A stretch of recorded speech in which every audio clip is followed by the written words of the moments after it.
Finally, natuloy din ang aming rides at swimming ng mga tropa. At ngayon na lang ulit kami nagkasama-sama. Kulang man kami pero makikita mo ang excitement ng bawat isa.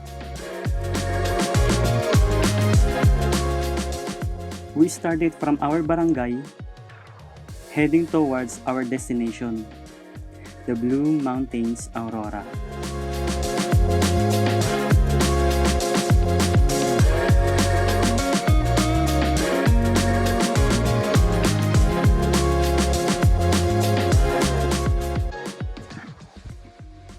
So ayun mga katitos, nandito ngayon tayo sa Blue Mountains Resort saan malapit na yung arko ng Bungabon tsaka yung Aurora. Ayun, pababa tayo ngayon mga tropa.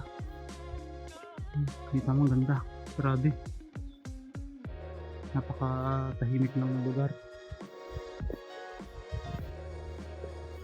So yan, makikita nyo, ang ganda.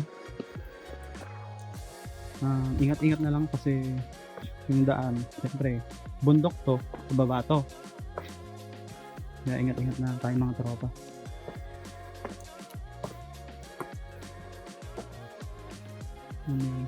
So, mula tayo doon sa taas, pababa tayo dito daw tayo dapat sa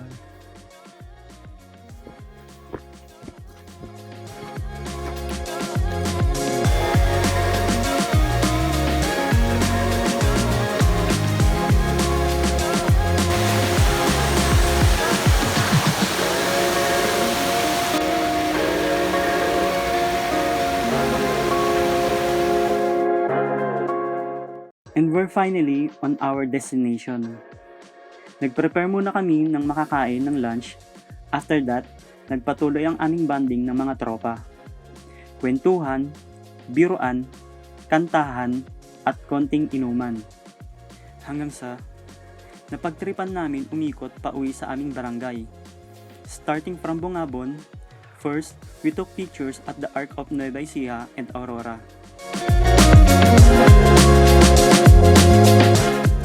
Then, we passed through Villa Aurora, Maria Aurora. Boss, makikiran po! Ayun yung Aurora.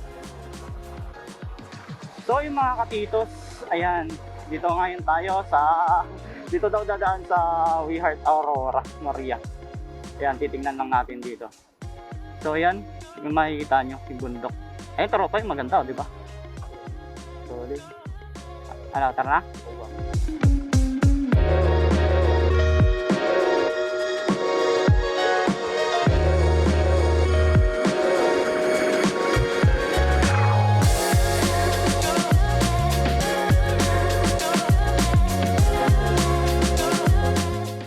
At yun na nga, nagabihan na kami sa daan sa Pantabangan at Rizal.